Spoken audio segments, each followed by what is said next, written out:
नमस्कार दोस्तों, मैं हूं आपका होस्ट सूरज कुमार और आप देख रहे हैं IGNOU IQ Hindi YouTube channel. दोस्तों, हम बात कर रहे हैं BE-VAE 181 यानी पर्यावरण अध्ययन पर। कल जो है हमने पढ़ा था मानव समुदाय और पर्यावरण इकाई 13। आज हम पढ़ेंगे मानव समुदाय और पर्यावरण इकाई 13 को ही, उसका पार्ट 2। और पार्ट 2 जो है, पार्ट 2 में हम पढ़ेंगे प्राकृतिक आपदा।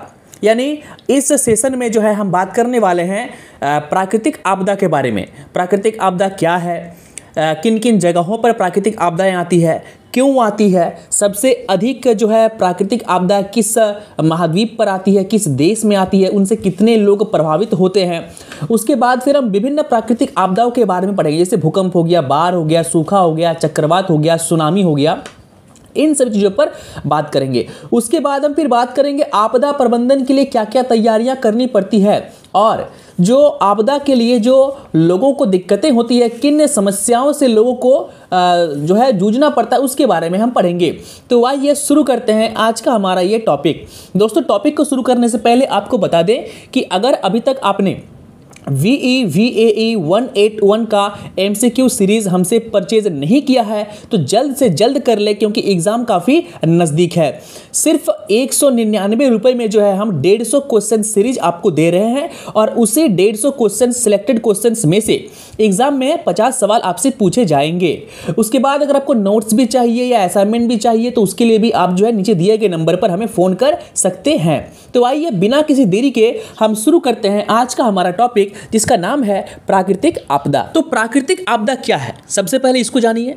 देखिए, प्राकृतिक आपदा, प्राकृतिक मतलब ऐसी चीजें जो प्रकृति के कारण होती है, और आपदा का मतलब होता है घटना या कोई विपदा। आई बात समझ में? तो वैसी घटनाएं, वैसी विपदाएं जिससे जान माल की हानि होती है, जिससे संसाधनों का में जो मानव संसाधन है उसमें जो हानि होती है, और वो घटनाएं, वो विपदा जो है, वो इंसिडेंट अगर प्रकृति के कारण होती है तो वैसे घटनाओं को हम कहते हैं प्राकृतिक आपदा। आई बात समझ में? अब मान लीजिए भूकंप, ठीक है? तो भूकंप जो होता है, तो भूकंप क्या किसी इंसान की वजह से होता है? अब बाढ़ ही होता है, तो बाढ़ का कारण क्या कोई इंसान या कोई मनुष्य होता है? या सूखा हो, चक्रवात हो, ज्वालामुखी विस्फोट हो, ये सभी मानव क्रियाकलाप के द्वारा नहीं होता है, बल्कि ये प्राकृतिक घटनाएं हैं। ठीक है, प्रकृति में उथल पुथल। अब जैसे कि मान लीजिए बाढ़, अत्यधिक वर्षा आएगी, बांध टूट जाएंगे तो क्या आ जाएगा? बाढ़ आ जाएगा। सूखा की बात करें तो सूखा कैसे आएगा? अगर बरसात नहीं होंगी तो सूखा आ जाएगा। उसके बात करें ज्वालामुखी की, तो जब धरती के अंदर का जो मैग्मा है वो गर्म हो जाता है तो वो फूटकर बाहर निकल के आता है। उसके बाद बात करें भूकंप की, जो हमारे पृथ्वी के नीचे जितनी भी प्लेटें मौजूद हैं, उन प्लेटों के बीच में टकराने की वजह से या उनमें उथल पुथल होने की वजह से क्या होता है? भूकंप आता है। तो ये सभी चीज़ें प्राकृतिक आपदा यानी प्राकृतिक घटनाएं हैं, इसमें मनुष्यों का कोई भी हस्तक्षेप नहीं होता है। तो ऐसी घटनाएं जिसका कारण प्रकृति है, उसे हम लोग कहते हैं प्राकृतिक आपदा। आई बात समझ में? तो प्राकृतिक आपदाओं को ना तो आप रोक सकते हैं, ठीक है, और ना ही उन्हें नियंत्रित कर सकते हैं। हाँ, प्राकृतिक आपदाओं से आप बच सकते हैं अगर समय रहते आपको ये पता चल जाए कि जो है वो बाढ़ आने वाली है। क्योंकि देखिए, बाढ़ जब आती है तो नदी का जल स्तर धीरे धीरे बढ़ता रहता है, और एक लिमिट रहता है कि अगर इस लिमिट्स को क्रॉस कर गया समंदर का पानी हो या फिर आपका जो नदी का पानी हो, तो उसके बाद उस पूरे के पूरे एरिया को दोस्तों खाली करवा दिया जाता है। अब मान लीजिए कि कोई जगह है, वहाँ पे ज्वालामुखी है, अब 4 दिन से लगातार उस ज्वालामुखी से धुआं निकल रहा है। आई बात समझ में? तो उस पूरे इलाके को खाली कर दिया जाएगा, ठीक है। उसके बाद बात करें भूकंप की, तो भूकंप से बचने के भी कई सारे जो है वो आपका नियम है, कई सारे ऐसे प्रोटोकॉल हैं जिसको फॉलो करके आप भूकंप से बच सकते हैं। सूखे की बात करें तो सूखा से बचने का दोस्तों कोई उपाय नहीं है। हाँ, सूखा से बचने का उपाय है आप अत्यधिक पेड़ लगाइए। आखिर सूखा होता क्यों है? जहाँ पर बारिश नहीं होगी वहाँ पे सूखा होगा। बारिश क्यों नहीं होती है? बारिश सिर्फ और सिर्फ एक ही कारण से नहीं होती है, पेड़ पौधों की कटाई, पेड़ पौधों की संख्या में कमी। आई बात समझ में? दोस्तों, आपको नेपाल का भूकंप याद होगा। नेपाल के भूकंप में बहुत सारे लोगों की जान माल की हानि हुई थी। फिर अगर बात करें हम इस साल के हिमाचल और सिक्किम में आने वाले बाढ़ की, तो सिक्किम और हिमाचल प्रदेश में जो है बाढ़ ने सब कुछ तबाह कर दिया था। 2014 की बात करें तो केदारनाथ में जो है 2014 को भयंकर बाढ़ आई थी।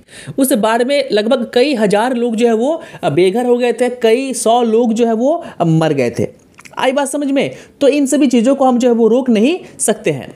वैश्विक स्तर पर एशिया प्राकृतिक आपदाओं के लिए सबसे अधिक संवेदनशील है। देखिए यहाँ पे एक एमसीक्यू यहाँ पे हम पिक कर सकते हैं।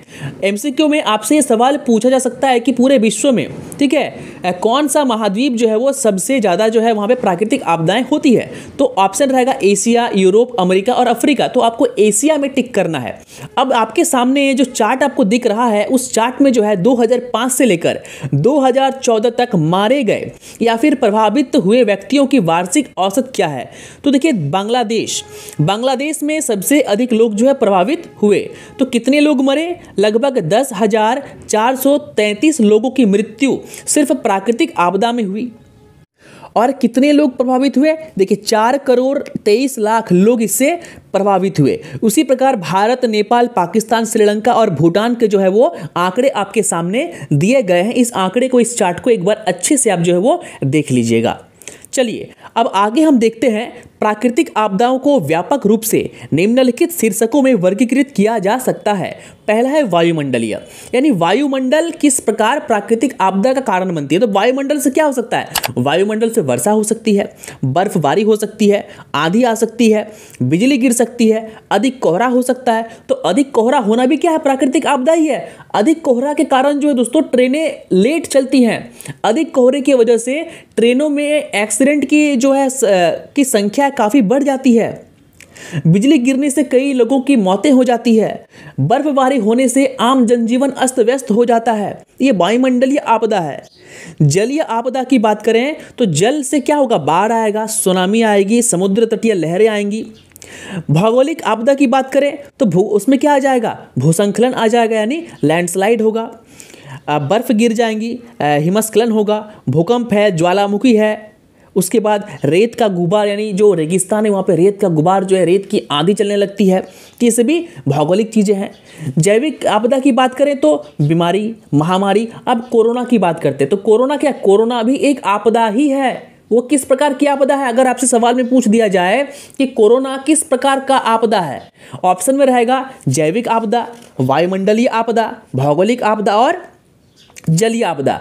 तो ये जैविक आपदा, क्योंकि कोरोना जो है एक वायरस, एक जीव के कारण फैला है, तो उसे हम कहेंगे जैविक आपदा। तो देखिए यहाँ से भी एक एमसीक्यू जो है वो आ गया, यानी इस चैप्टर से हमने 4-5 एमसीक्यू अभी तक कर लिया है। तो ऐसे ही दोस्तों एमसीक्यू के सीरीज परचेज करने के लिए जल्दी से जल्दी जो है आप एमसीक्यू का सीरीज ले लीजिए, सिर्फ 199, क्योंकि एग्जाम दोस्तों नज़दीक है। आई बात समझ में? बाद में लेने से फिर कोई फायदा आपका नहीं होगा।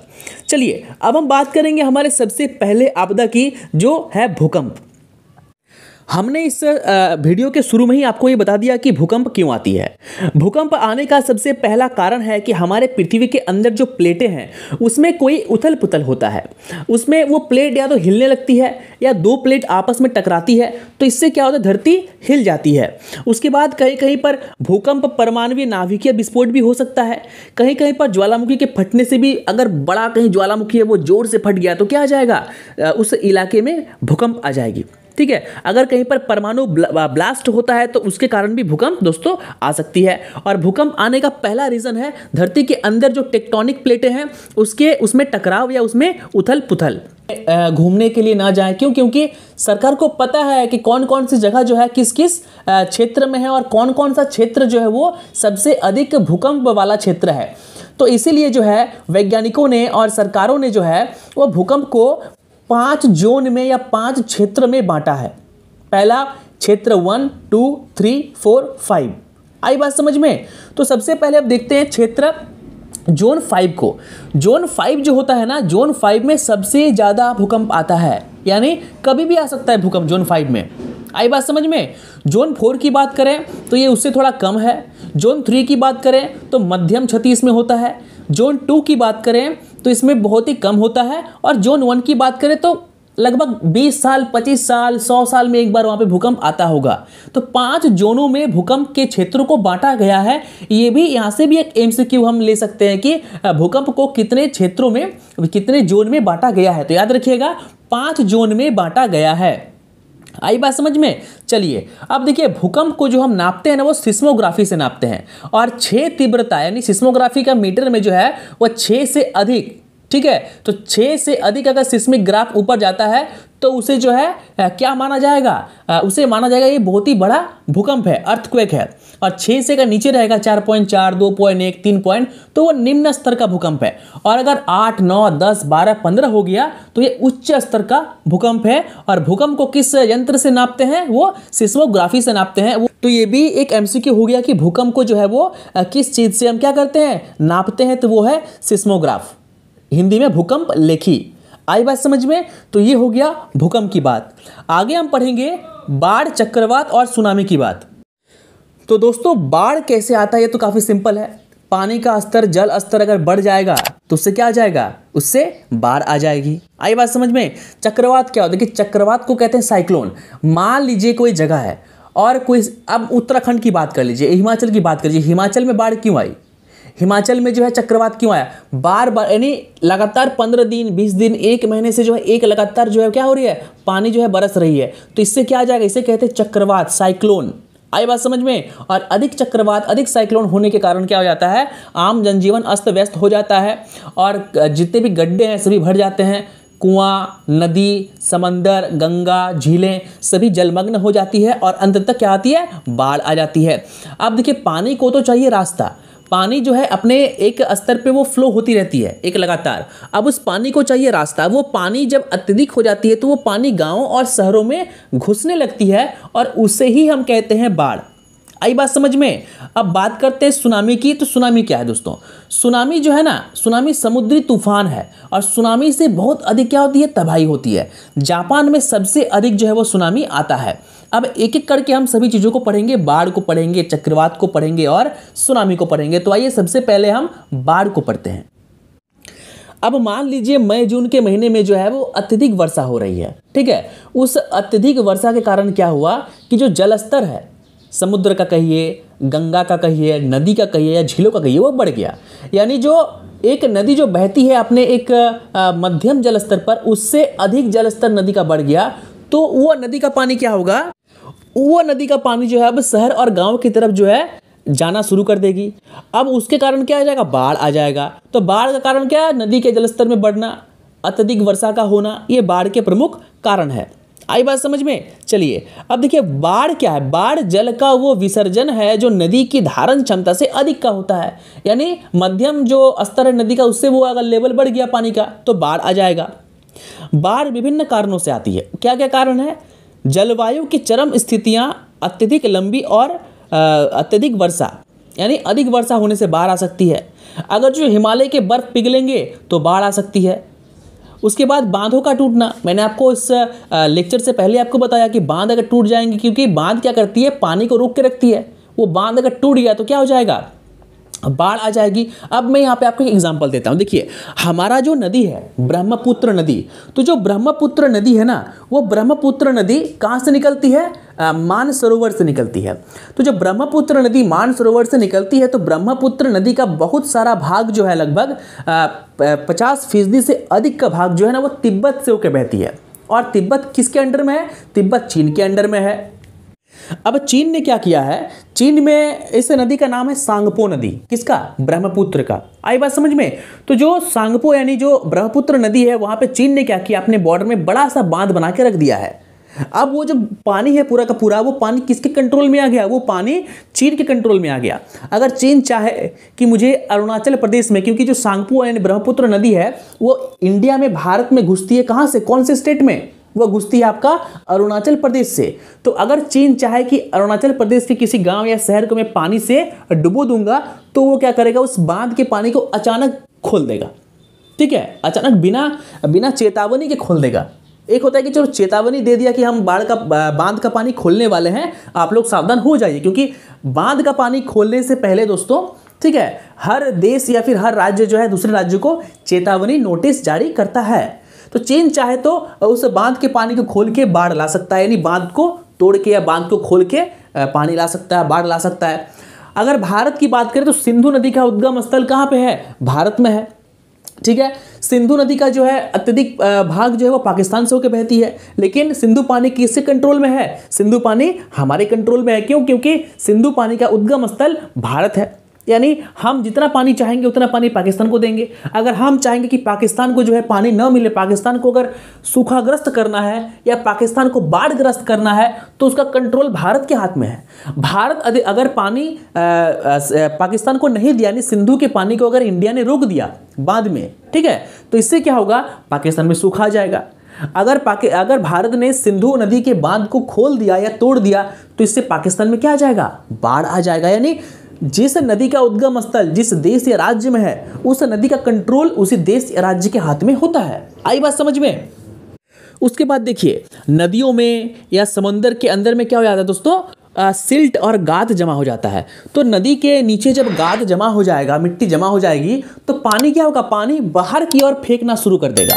और पानी जब बाहर की ओर फेंकना शुरू कर देगा, तो वो पानी ओवरफ्लो होके कहाँ जाएगी? गांव में जाएगी, शहर में जाएगी, बस्तियों में जाएगी और बाढ़ का कारण बनेगी।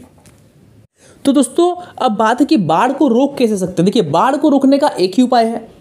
तो उपाय क्या है कि आप जो है बांधों का निर्माण कीजिए। नदी का जलस्तर बढ़ेगा तो उसके नदी के अगल बगल में बड़े बड़े कुंड बनाइए, बड़े बड़े तालाब बनाइए, ताकि वो जो नदी का बढ़ता हुआ जल है वह जल शहर और गांवों और कस्बों की तरफ न जाकर उन जो झील है, जो झील आपने बना के रखा है, जो तालाब आपने बना के रखा है, जो गड्ढे आपने खोद के रखे हैं, उन झीलों में जो है वो पानी चले जाए, उन तालाबों में वो पानी चली जाए। आई बात समझ में? तो इस प्रकार से हम बाढ़ को नियंत्रित कर सकते हैं। देखिए, बाढ़ को तो हम रोक नहीं सकते, बाढ़ तो आएगी, पानी का स्तर बढ़ेगा तो वो आएगा ही, पानी को रोक नहीं सकते। हाँ, उसे आप कंट्रोल में कर सकते हैं। जान माल की क्षति होने से आप उसे रोक सकते हैं, बचा सकते हैं। आई बात समझ में? चलिए अब आगे हम बात करेंगे चक्रवात की। देखिए, ऐसे तो चक्रवात का मतलब होता है बादल का फटना। आपने सुना होगा कि उत्तराखंड में बादल फट गया, हिमाचल में बादल फट गया, सिक्किम में बादल फटने के कारण बाढ़ आ गई। तो ये बादल फटना को ही हम लोग कहते हैं क्या? चक्रवात। अब इसे हम वैज्ञानिक तरीके से हम समझेंगे, वैज्ञानिक पद्धति से हम समझेंगे कि जो है चक्रवात होता कैसे है, बादल फटता कैसे है। देखिए, जो चक्रवात है वो अधिक उष्णकटिबंधीय पट्टी में बनते हैं, यानी क्षेत्र में बनते हैं, उष्णकटिबंधीय। अब देखिए, मान लीजिए कोई समंदर है। अब समंदर में क्या होगा कि जो जल है वह 27 डिग्री सेल्सियस या फिर उससे अधिक गर्म हो जाता है। यानी समंदर का जो जल है वो अगर 27 डिग्री से अधिक गर्म हो गया, तो इससे क्या होगा? उस समंदर के ऊपर जो है वायुमंडल में क्या बन जाएगा? कम दाब वाला एक क्षेत्र बन जाएगा। आई बात समझ में? और जो कम दाब वाला समुद्र के ऊपर जो कम दाब वाला क्षेत्र बनेगा, वह 3 से 4 दिन या मैक्सिमम 7 दिन तक वो स्थिर रहेगा। आई बात समझ में? और उसके बाद फिर वो क्या करेगा? दाब वहाँ पे कम है तो वो समंदर से दाब लेना शुरू करेगा, समुद्र के सतह से वो दाब लेना शुरू करेगा। अब जब वो समुद्र से दाब लेना शुरू करेगा, तो उसके बाद क्या होगा? जब उसके सेंटर में जब प्रेशर कम हो जाएगा, तो हवा की गति क्या हो जाएगी? बढ़ जाएगी। और जैसे ही हवा की गति बढ़ जाएगी, तो हवा की गति के कारण जो बादल है, जो वो वर्षा है, बादल है, मेघ है, ठीक है, क्लाउड, वो क्लाउड फट जाएगा। और जैसे ही वो क्लाउड फट जाएगा हवा के कारण, क्या हो जाएगा? उसके बाद उस बादल में जो पानी के बूंदें हैं वो बरसनी शुरू हो जाएगी। आई बात समझ में? तो इसे ही कहते हैं चक्रवात। अंग्रेजी में इसे ही कहते हैं हम लोग साइक्लोन, और देसी भाषा में इसे हम लोग कहते हैं बादल का फटना। अब देखिए, 1970 में उत्तरी बंगाल की खाड़ी में आया था यह चक्रवात। लगभग 6 मीटर तक ऊंची लहरें उठी थी और लगभग 3000 व्यक्ति मारे गए थे, और तटीय क्षेत्र की कुल मत्स्य पालन क्षमता का 65% नष्ट हो गया था। आई बात समझ में? चलिए अब देखिए, आज हमारा मौसम विभाग, आज हमारे मौसम वैज्ञानिक इतने नए नए तकनीकों का आविष्कार कर चुके हैं। आज जो है हम घर बैठे वेदर रिपोर्ट देख रहे हैं। जब मैं केदारनाथ गया था तो मैं जो है वो गूगल में देख के गया था कि जो है केदारनाथ में बर्फबारी कब होगी। तो मुझे दिखा कि 27 अक्टूबर को, ठीक है, बर्फबारी होगी। तो मैं अपना डेट का प्लान ऐसे किया कि मैं केदारनाथ जाऊं और मुझे बर्फ़ मिले, ठीक है। तो मैं केदारनाथ गया था और मुझे उसी डेट पर जो है बर्फ़ मिली थी। तो सोचिए कि घर बैठे जो है मैं 1 महीने बाद का वेदर रिपोर्ट में मैंने देख लिया।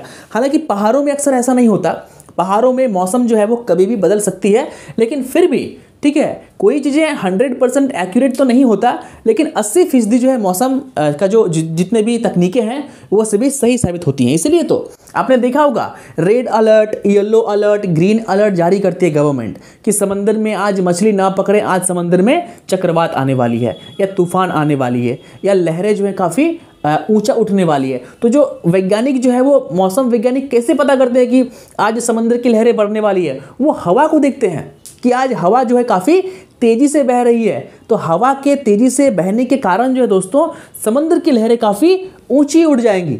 आई बात समझ में? और इसलिए वो चेतावनी देते हैं कि आज समंदर किनारे नहीं जाएं। आज जो है मछली पकड़ने मछुआरों के लिए रोज़ जो है वो जितने भी मछुआरे हैं समंदर के किनारे और जितने भी लोग जाते हैं मछली पकड़ने के लिए, उन सभी लोगों को हर रोज़ जो है वो वेदर रिपोर्ट मिलता है कि आज जाना है कि नहीं जाना है। ग्रीन सिग्नल मिलने के बाद ही जो है वो लोग जाते हैं कहाँ पे? मछली पकड़ने के लिए। आई बात समझ में? चलिए अब हम आगे बात करेंगे सुनामी की।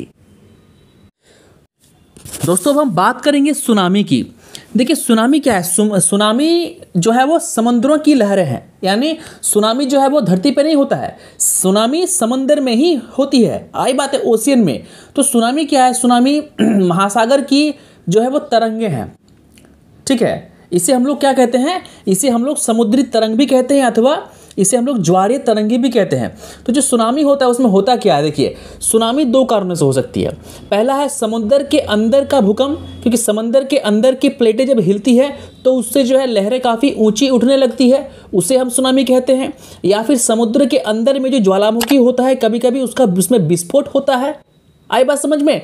तो उस विस्फोट के कारण भी जो है समुद्र की जो लहरें हैं वो काफ़ी लंबी और ऊंची उठने लगती है, ये भी सुनामी का एक कारण है, ठीक है।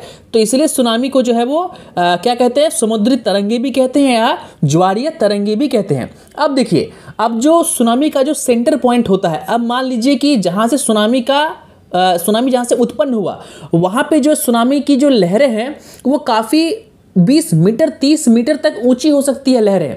आई बात समझ में? और जैसे जैसे वो आगे बढ़ते जाती है उसकी लहरें कम होती जाती है। 4 मीटर 3 मीटर तो 3 मीटर 2 मीटर की लहरें आपको अधिक क्षति नहीं पहुंचाएगी, लेकिन 15 मीटर 10 मीटर 20 मीटर 30 मीटर की जो लहरें हैं सुनामी है उससे जान माल की काफ़ी हानि होगी। आई बात समझ में? तो ये हो गया सुनामी। अब देखिए 26 दिसंबर 2004 को भारतीय तटरेखा ने अपने दस्तावेजित इतिहास में सबसे विनाशकारी सुनामी का क्या किया? अनुभव किया। और ये जो सुनामी है दोस्तों इस रिएक्टर स्केल पर जो है इसमें नापा गया था कि ये जो सुनामी है वो भूकंप के कारण आई थी, यानी समंदर के अंदर में भूकंप आया था। और कितनी तीव्रता का आया था? 9 तीव्रता के आया था। हमने आपको पहले ही कहा है भूकंप के सेक्टर में कि 6 से अधिक अगर भूकंप आता है 6 से अधिक रिएक्टर स्केल पर, ठीक है, तो उसे विनाशकारी माना जाता है। यहाँ पे तो 9 का आया, ऊपर से पानी के अंदर आया, तो 9 का आया भाई, तो कहीं ना कहीं पानी में क्या होगा? उथल पुथल होगा, हलचल होगी और सुनामी आ गया, ठीक है। इस सुनामी ने इंडोनेशिया, श्रीलंका, भारत, थाईलैंड सहित अन्य कई देशों को जो है वो क्षतिग्रस्त किया, उनके तटों को ध्वस्त कर दिया। इस लहर की ऊंचाई 15 मीटर थी। आई बात समझ में? जो अधिकेंद्र बिंदु से 45 किलोमीटर पश्चिम में अफ्रीका के पूर्वी तट तक पहुंच गई थी। सोचिए कि कितना बड़ा जो है वो सुनामी था कि भारतीय समंदर में आया और उसकी लहरें कहाँ तक आगे बढ़ी? अफ्रीका तक, यानी 4500 किलोमीटर का ट्रेवल करके भी, ठीक है, उसका जो लहर है वो शांत नहीं हुआ, उसकी लहरें जो है वो बढ़ती रही। इंडोनेशिया की बात करें तो इस सुनामी में इंडोनेशिया के लगभग 80,000 लोगों की मृत्यु हुई थी। सुनामी से श्रीलंका में लगभग 41,000, और भारत की बात करें तो भारत में 10,000 लोग और थाईलैंड में 4,000 लोग जो है इसका शिकार हुआ था। आई बात समझ में? तो ये हो गया आपका सुनामी। तो सुनामी क्या है? सुनामी जो है वो समुद्र की लहरें हैं जो भूकंप या फिर ज्वालामुखी से उत्पन्न होता है। आई बात समझ में? आप देखिए 2004 में आई सुनामी के कारण जीवन और संपत्ति को हुई व्यापक हानि से बचाया जा सकता था यदि हमारे पास समय रहते जो है चेतावनी देने की प्रणाली होती। उस वक्त जो है ऐसा तकनीक बिल्कुल नहीं था कि सुनामी का पूर्व अनुमान लगाया जा सके। अब देखिए, स्वदेशी देशज चेतावनी यंत्र में deep ocean assessment and reporting system, लगभग 20 डाटा बायोस और एक सॉफ्टवेयर प्रोग्राम सम्मिलित होता है जो किसी सुनामी जैसे किसी भी ज्वारीय लहरों के बस को भूकंपीय परिवर्तनों के कारण पानी के भीतर सूचनीय परिवर्तनों और विक्षोभों के आधार पर लहरों के स्थान, समय और ऊंचाई का पूर्वानुमान लगाता है।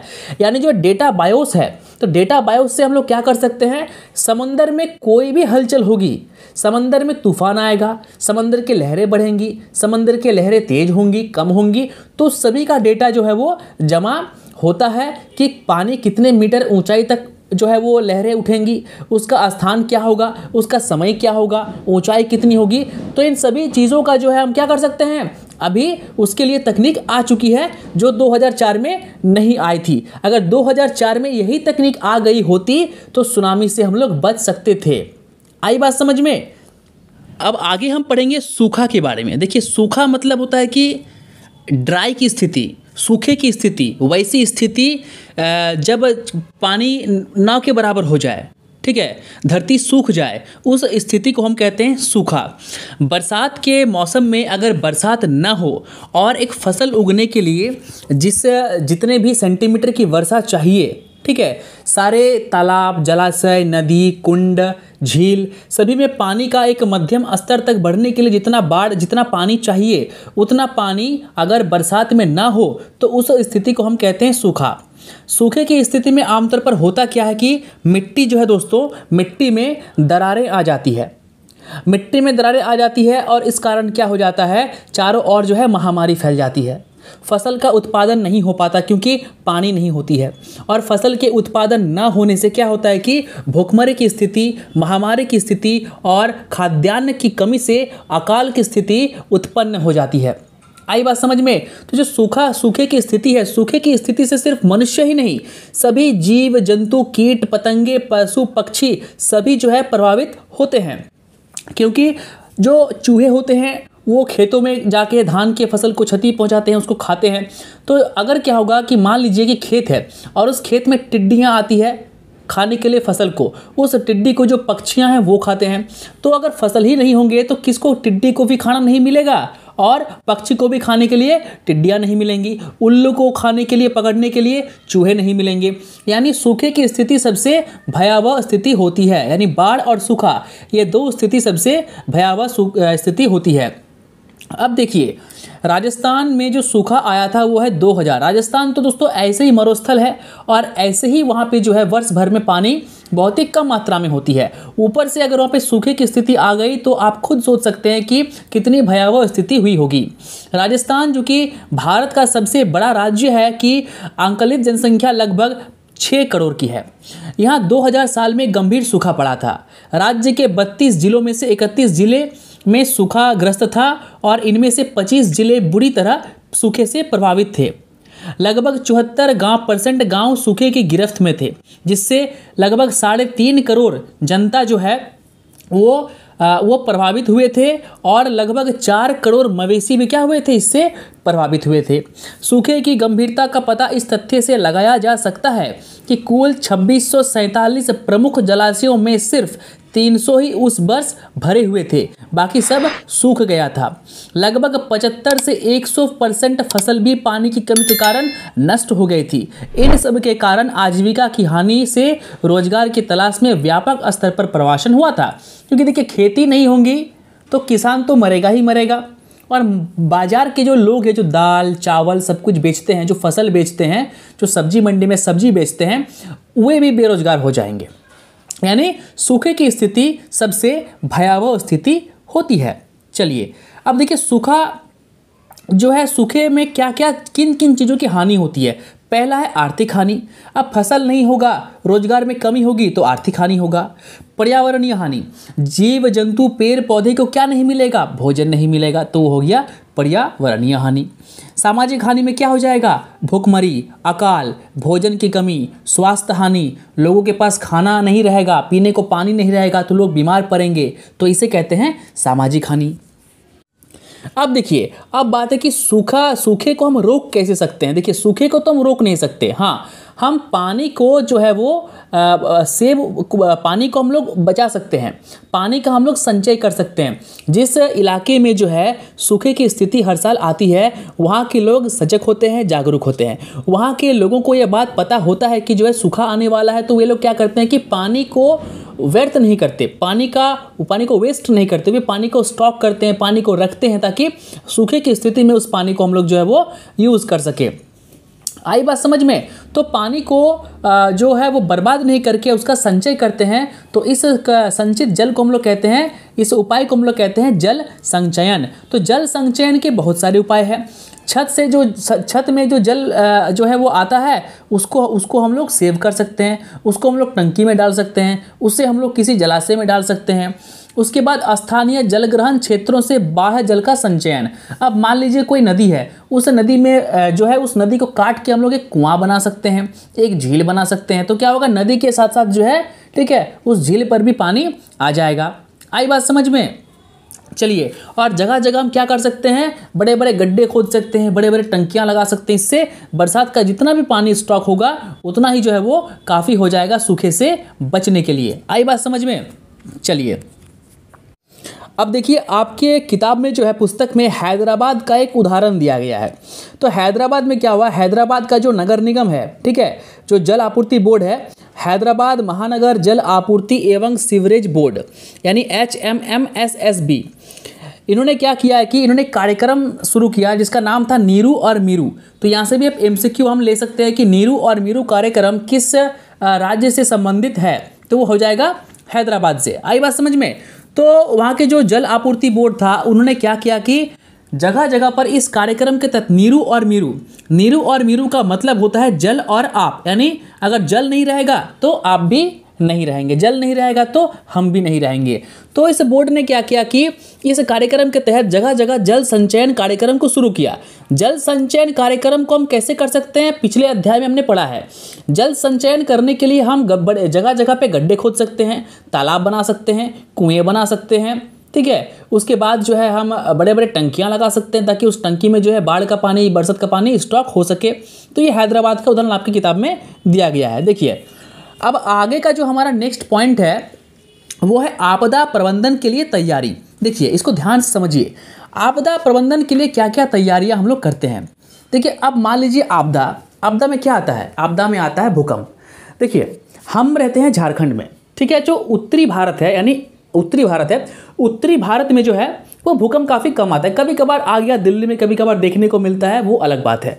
लेकिन हमारे भारत में जो है भूकंप की घटनाएं काफ़ी कम होती है, और होती भी है तो बहुत ही मतलब छोटी तीव्रता की भूकंप होती है, जान माल की अधिक हानि नहीं होती है। आई बात समझ में? तो हमारे यहाँ तो हमको पता है कि भूकंप 100 साल में 50 साल में एक बार आता है, और उतना भी तीव्रता का नहीं होता है। रिएक्टर में उसको मापते हैं तो 4 पॉइंट 5 पॉइंट मिलता है। लेकिन वैसा क्षेत्र, ठीक है, जहाँ पर भूकंप जो है वो भूकंप आने की संभावना बहुत ज़्यादा रहती है, तो उस क्षेत्र में लोग क्या करते हैं, उस क्षेत्र के लोगों का जो घर होता है वो बचने के लिए, क्योंकि देखिए आपके पास पक्के की मकान रहेगी, सीमेंट का घर रहेगा, तो क्या हो जाएगा, वो ढह जाएगा। आपको हानि, जान की भी हानि होगी और आपके पैसों की भी हानि होगी। तो ऐसे क्षेत्र में लोग क्या करते हैं, अपना जो मकान होता है ना, वो मकान बनाते हैं लकड़ी का, और वो भी हल्की लकड़ी का। आप चले जाएंगे ये जापान, आप चले जाएंगे अमेरिका, तो वहाँ पे अधिकांश लोगों के जो घर बने होते हैं ना, वो लकड़ी के होते हैं। अगर आप हॉलीवुड की फिल्में देखते हैं तो हॉलीवुड की फिल्मों में आप देखते होंगे कि नीचे मान लीजिए सीमेंट का बना हुआ है भी, तो ऊपर कम से कम जो है वो लकड़ी का बना हुआ है, स्टोर रूम जो है वो लकड़ी का है। आपने हॉलीवुड की फिल्मों में काफ़ी देखा होगा। तो भूकंप से बचने के पहला उपाय तो ये है कि आप सजग हो जाएं। दूसरा उपाय है कि जब भी आपको मान लीजिए भूकंप का झटका आपको लगे, आप तुरंत किसी खाली स्थान में चले जाएं, अपने घर को छोड़ दें, घर से दौड़ के बाहर निकल जाएं, ठीक है, और किसी खाली स्थान पर चले जाएं। गलती से भी ऐसे स्थान पर न जाएं जहां पे ऊंची ऊंची इमारतें और बिल्डिंग्स या फिर टावरें हो। अगर आपके घर में पलंग है, आपके घर में कोई बड़ा टेबल है, तो भूकंप की स्थिति में आप पलंग के नीचे या उस टेबल के नीचे या फिर दीवार के कोने पे आप जो है वो चिपक जाएं। आई बात समझ में? तो ये हुआ भूकंप से बचने का उपाय। ज्वालामुखी से हम कैसे बच सकते हैं? अब मान लीजिए आपके इलाके में ज्वालामुखी है, ठीक है, आपको थोड़ा सा भी कुछ झटका महसूस होता है, आपको अगर उस ज्वालामुखी से जो है वो धुआं निकलता हुआ दिखाई मिलता है, तो आपको ये समझ जाना चाहिए कि ज्वालामुखी जो है वो फिर से वो जीवित हो गया, यानी आपको वो जगह को खाली करना होगा। तो ये सबसे ये उपाय है। चलिए अब आगे हम पढ़ेंगे बाढ़ का क्या उपाय। देखिए बाढ़ का उपाय क्या है? बांध बना सकते हैं हम लोग, बांध बना के बाढ़ के पानी को रोक सकते हैं। आई बात समझ में? उसके बाद सरकार क्या कर सकती है? सरकार जो है ये लोगों के साथ अच्छा तालमेल बना के जो है क्या कर सकती है? बाढ़ को रोक सकते हैं। ठीक है, कि अब मान लीजिए कि जल स्तर दिन ब दिन ऊंचा होते जा रहा है। अब एक लिमिट, सरकार ने एक लिमिट तय किया है कि जो है वो 50 सेंटीमीटर से अधिक अगर जल बढ़ जाता है या 50 मीटर से नदी का जल अगर आगे बढ़ जाता है तो इसे खतरा माना जाएगा। तो उस स्थिति में क्या करना चाहिए सरकार को? कि उस गांव को या उस बस्ती को या उस शहर को खाली करवा देना चाहिए। इससे क्या होगा? जान माल की हानि बहुत ही कम होगी। ये हुआ पहला उपाय। दूसरा उपाय हुआ हम बांध बना सकते हैं। बांध बना के हम बाढ़ के पानी को रोक सकते हैं। उसके बाद जब वो बाढ़ की स्थिति खत्म हो जाएगी, जब पानी रुक जाएगा, तब धीरे धीरे उस बांध में जमे हुए पानी को हम छोड़ सकते हैं। ठीक है, ये दूसरा उपाय हुआ। तीसरा उपाय यह है कि नदी के अगल बगल जो है बड़े बड़े जलाशय, बड़े बड़े हम कुंड बना सकते हैं। इससे क्या होगा कि जब बाढ़ आता कैसे है? बाढ़ आती है जो है वो नदियों से। आई बात समझ में? तो जब नदियों से जब पानी ओवरफ्लो होगा, ठीक है, और वो पानी जब गांव में घुसेगा और गांव के रास्ते में कोई तालाब रहेगा, 4-5 कुंड रहेंगे, 4-5 जो है वो कुएं रहेंगे, तो बाढ़ का पानी क्या हो जाएगा? जो ओवरफ्लो वाला पानी है वो कुंड में, झील में, कुएं में चला जाएगा। इससे जो पानी है वो गांव तक नहीं घुसेगी। तो इससे बाढ़ से हम बच सकते हैं। आई बात समझ में? चलिए अब बात करते हैं सूखे से बचने का उपाय। सूखे से बचने के 2 उपाय हैं। पहला उपाय अत्यधिक पेड़ लगाइए, क्योंकि हमने बचपन से पढ़ा है कि जो हमारे पेड़ पौधे हैं वो बाष्पोत्सर्जन की क्रिया करते हैं, और बाष्पोत्सर्जन की क्रिया करने के फलस्वरूप जो है वो वहाँ पे पानी बरसती है। आई बात समझ में? यानी जितनी अधिक संख्या में पेड़ पौधे होंगे उतना ही भारी बरसात भी होगी। यानी पेड़ पौधे की संख्या आप कम करेंगे तो बरसात भी कम होगी। आई बात समझ में? तो हमें क्या करना होगा? हमें जो है पेड़ पौधों को लगाना होगा। हम एक पेड़ काटते हैं तो उसके बदले में हमें 5 पेड़ लगाने होंगे। तो इस स्थिति से हम सूखे से बच सकते हैं। चलिए अब बात करते हैं सुनामी से बचने की। तो सुनामी से बचने के क्या उपाय हैं? मौसम विभाग के पास ऐसी उन्नत तकनीकी आ चुकी है कि मौसम विभाग वाले जो है पहले ही रेड अलर्ट जारी कर देते हैं कि जो है समंदर में तेज हवाएं बह रही है, समंदर में जो है लहरें उठने की संभावना है। तो जो मछुआरे हैं या फिर जो वैसे लोग हैं जो समंदर किनारे घूमने के लिए गए हैं, वे कृपया आज, ठीक है, समंदर के किनारे ना जाएं। तो इससे हम क्या कर सकते हैं? सुनामी से बच सकते हैं। अब बात करते हैं चक्रवात की। तो चक्रवात का भी सेम प्रोसेस है। चक्रवात कब आएगा, कैसे आएगा, कहाँ आएगा? मौसम विभाग के पास उन्नत तकनीकें हैं जानने के लिए। हम घर बैठे दिल्ली के मौसम का जायजा ले सकते हैं। हम घर बैठे ये जान सकते हैं कि अभी मुंबई का वेदर कैसा है। तो हमारे पास तकनीकें हैं, उन तकनीकों का यूज़ करके जो है हम जान सकते हैं, बच सकते हैं, जागरूक हो सकते हैं। तो ये हो गया आपदा प्रबंधन का जो है वो उपाय। अब हमारा जो नेक्स्ट पॉइंट होगा वो होगा केस स्टडी और जन आंदोलन। केस स्टडी में हम पढ़ेंगे ताज ट्रोपिजियम जोन के बारे में, और जन आंदोलन में हम पढ़ेंगे सिर्फ और सिर्फ चिपको आंदोलन के बारे में। देखिए अब बात है ताज ट्रेपिजियम जोन क्या होता है। देखिए ताज ट्रेपिजियम जोन, देखिए जोन का मतलब होता है क्षेत्र, और ताज मतलब ताजमहल, ठीक है, और जो ट्रेपिजियम है वो वहाँ के प्रदूषण के बारे में है। देखिए हमारा जो ताजमहल है वो हमारा राष्ट्रीय क्या है? धरोहर है। आई बात समझ में? और वो 8 अजूबों में एक अजूबा है। पहले तो 7 अजूबा था, अब एक 8 आ चुका है, तो 8 अजूबा। 8 अजूबा में ताजमहल एक अजूबा है। तो ताजमहल को बचाना जो है वो हमारा, हम सबका कर्तव्य है, हम सबका जो है वो ये है, ठीक है, फ़र्ज है कि हम उसकी रक्षा करें। तो उसकी रक्षा हम कैसे कर सकते हैं? तो देखिए ताजमहल में क्या होता है कि ताजमहल आज से 100-150 साल पहले उतने फैक्ट्रियाँ नहीं थी, उतने उद्योग नहीं थे, तो ताजमहल को उतना इफेक्ट नहीं होता था। लेकिन आज अगर बात करें आगरा की, दिल्ली की, इस क्षेत्र की, मथुरा की, तो इतने अधिक इंडस्ट्री हो चुके हैं, इतना अधिक कारखाना खोल चुका है कि जो वहाँ के जो कारखाने से निकलने वाली जहरीले गैसें हैं, ठीक है, हानिकारक केमिकल है, तो उसका जब वायुमंडल में रिसाव होता है, जब वो हानिकारक केमिकल वायुमंडल में पहुँचती है, ठीक है, तो बाद में क्या होता है कि चाहे वो अम्ल वर्षा से हो, चाहे वो हवा के कारण हो, ताजमहल की जो दीवारें हैं ना, ठीक है, वो धीरे धीरे लाल हो रही है। यानी वो जो ताजमहल फेमस क्यों है? ताजमहल फेमस इसलिए है क्योंकि वो सफ़ेद है, मार्बल का बना हुआ है। अगर उसी मार्बल को, वही मार्बल, ठीक है, फीकी पड़ जाए, सफ़ेद जो रंग है वो फीका हो जाए, सफ़ेद से वो लाल, काला, पीला हो जाए, तो क्या ताजमहल देखने लायक रहेगा? नहीं रहेगा।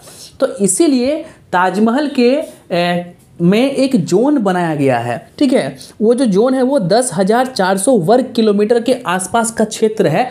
उस क्षेत्र में कहा गया है कि वहाँ पे आप कोई भी इंडस्ट्री नहीं खोल सकते हैं, वहाँ पे आप कोई भी पॉल्यूशन नहीं फैला सकते हैं। यह इसीलिए किया गया ताकि ताजमहल को क्षति होने से बचाया जा सके, और इसी जोन को हम लोग कहते हैं ताज ट्रेपीजियम जोन।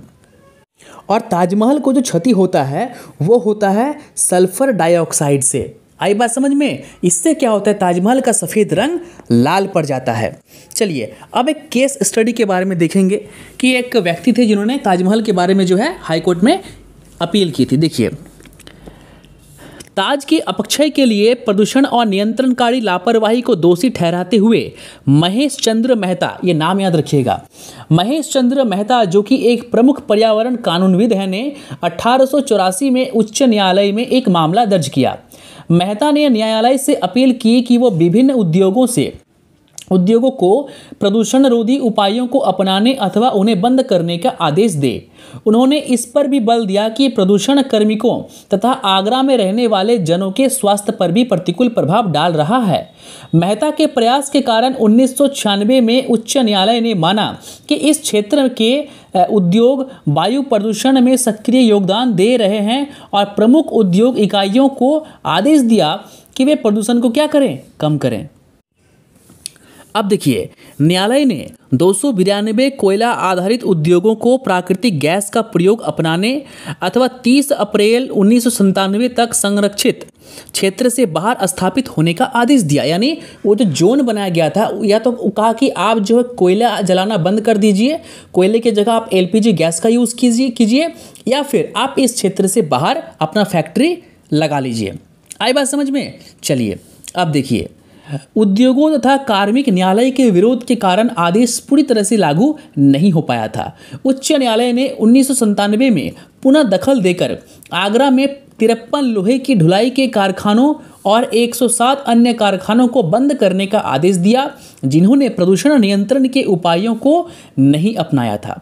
उच्च न्यायालय ने बाद में ताजमहल परिसर की सीमा के दीवार के 500 मीटर के दायरे में कारों के प्रवेश और वाहन खड़े करने पर भी प्रतिबंध लगा दिया।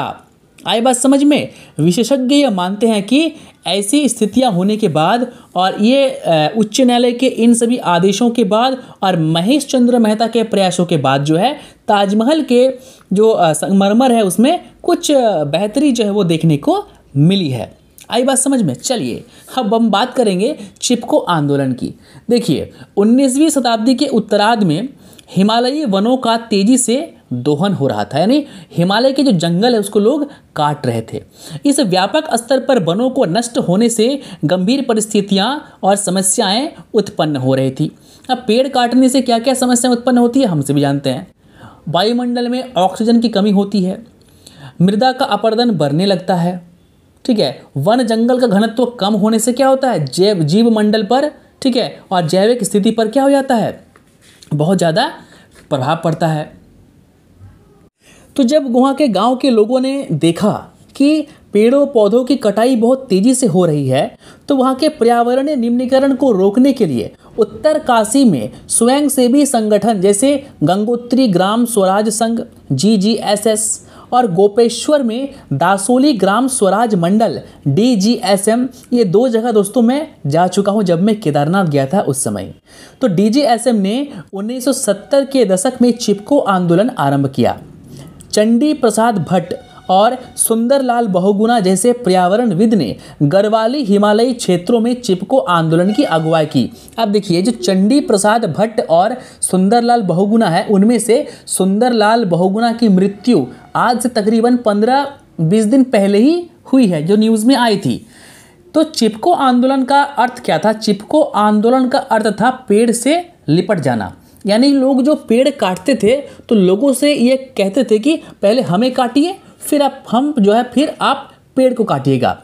आई बात समझ में? यानी इंसान के जीवन से भी अधिक जो महत्व किसको दिया गया? पेड़ पौधों को दिया गया।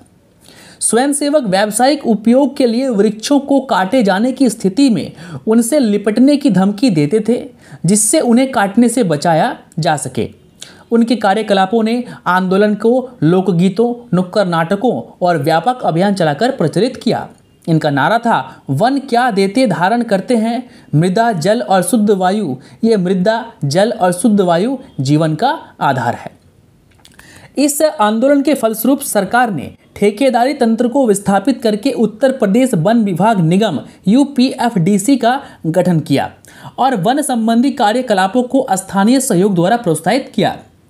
1981 में सुंदरलाल बहुगुणा के आमरण अनशन की प्रतिक्रिया स्वरूप सरकार ने 8 सदस्यीय विशेष समिति का गठन हिमालयी वन नीति पर व्यापक रिपोर्ट तैयार करने के लिए किया।